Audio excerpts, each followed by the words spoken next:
गुरु प्यारी साध संगत जी, राधा स्वामी जी।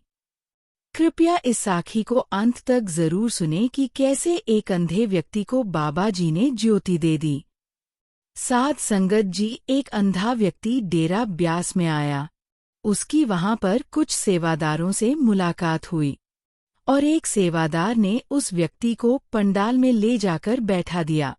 उसने बाबा जी का पूरा सत्संग सुना और सत्संग सुनने के बाद वह उस सेवादार को कहने लगा कि मुझे आपके गुरु से मिलना है, कृपया आप अपने गुरु से मुझे मिलाएं। उस सेवादार ने कहा कि आज संगत बहुत ज्यादा है, आज आपका उनसे मिलना नहीं हो पाएगा। आप ऐसा करें, आज रात यही रुक जाए, कल का सत्संग सुनकर ही जाएं। उस अंधे व्यक्ति ने वैसा ही किया। अगले दिन फिर वह सत्संग सुनने पंडाल में गया। उस सेवादार ने उस अंधे व्यक्ति को पंडाल के साइड में बिठा दिया। उसने वह सत्संग भी महाराज जी का सुना।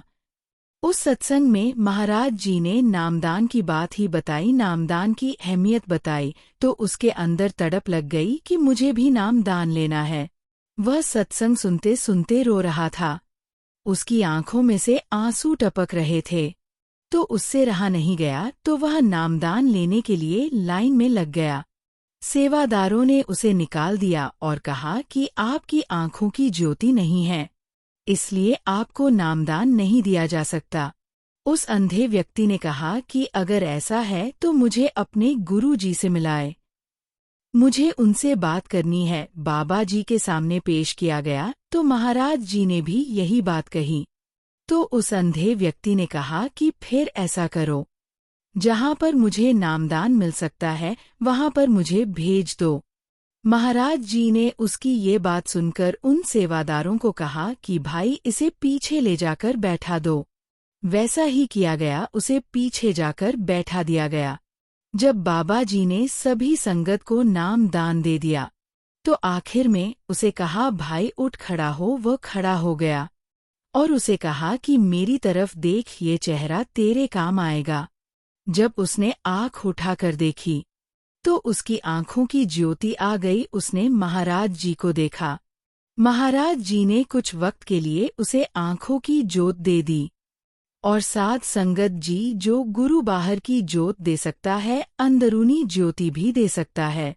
कुछ अभ्यास करने के बाद वह अंधा व्यक्ति ज्ञान को प्राप्त हुआ। उसकी अंदर की आँख भी खुल गई।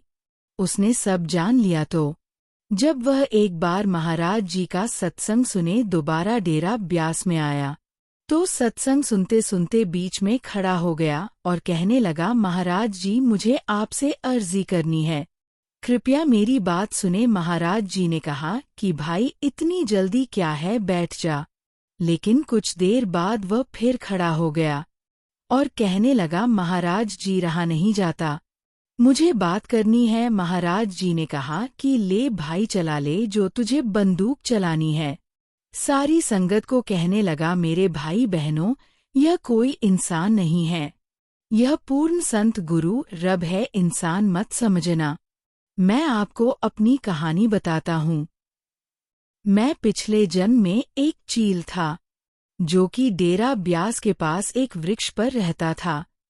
और डेरा ब्यास के कुछ सेवादार वृक्ष के नीचे लंगर खाकर चले गए और टुकड़े मुझे मिल गए और मैंने वह टुकड़े खाए। खाने के बाद उड़ारी भरी तो एक रेलवे लाइन पर एक कुत्ता जो कि घायल पड़ा हुआ था। तो मैंने देखा कि मुझे मांस मिल गया, क्योंकि हम चील जात को मांस बहुत पसंद होता है। तो मैंने सबसे पहले उसकी आंखें खाई। इसी के कारण मुझे इस जन्म में आंखों की ज्योति नहीं मिली, लेकिन मेरे सतगुरु ने मुझे सब दे दिया जो मुझे चाहिए था।